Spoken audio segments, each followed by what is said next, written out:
Francis ज़ावियर वंदन हो, यीशु संग निसंग अनंत रहो। फ्रांसिस ज़ावियर वंदन हो, यीशु संग निसंग अनंत रहो। जय हो, जय हो, जय हो, जय हो। फ्रांसिस ज़ावियर वंदन हो।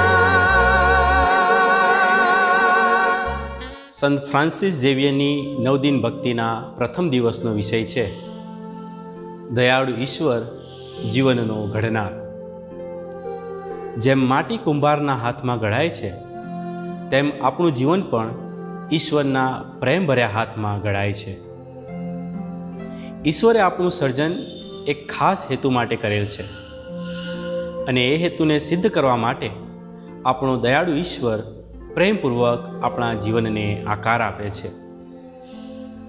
સંત ફ્રાન્સિસ ઝેવિયરનું જીવન એની જીવંત સાક્ષી પૂરે છે.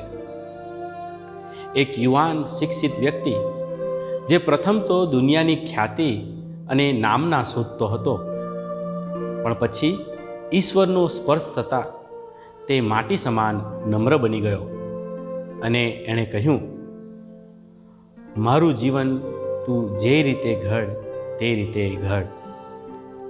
અને એ દયાળુ કુંભારે એને એવો તો ઘડ્યો કે આજે એ શ્રદ્ધાના પુરાવા સમાન સાબિત થઈ રહ્યો છે.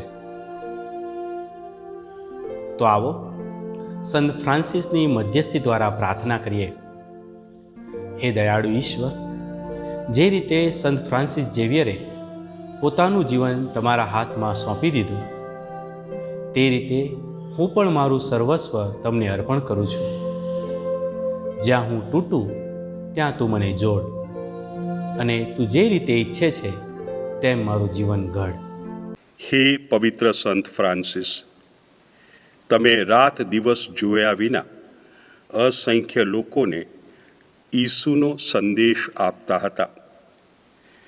તમે ઘણીવાર સમકાલીન ઈસુપંથીઓની ઉદાસીનતા જોઈ ઉદાસ થઈ જતા અને તેમને ઢંઢોળી નાખવાનું તમને મન થઈ જતું. ઈસુપંથીઓ, માનવજાતની મુક્તિ અર્થે તમારી તમામ શક્તિઓ કામે લગાડો, એવા પોકારો પાડવાની તમને તીવ્ર ઈચ્છાઓ થઈ આવતી. ઘણીવાર ઉપદેશ દરમિયાન તમે પાપીઓને પસ્તાવો કરવા અનુરોધ કરતા, શોષણખોરોને સખત ઠપકો આપતા, દરેકને વધસ્તંભ પર જડાયેલા ઈસુ પર શ્રદ્ધા રાખવાની વિનવણી કરતા. આજે તમારો એ જ બુલંદ સ્વર અમારા અંતરાત્માને હલાવી રાખો, જેથી અમે શુભ સંદેશ અનુસાર જીવન જીવી તમારી જેમ ઈસુના સાચા શિષ્ય બનીએ, એવી અમને પ્રભુ પાસેથી કૃપા મેળવી આપો. આ પ્રાર્થના અમે અમારા પ્રભુ ઈસુ ખ્રિસ્ત દ્વારા કરીએ છીએ. આમેન. जय हो, जय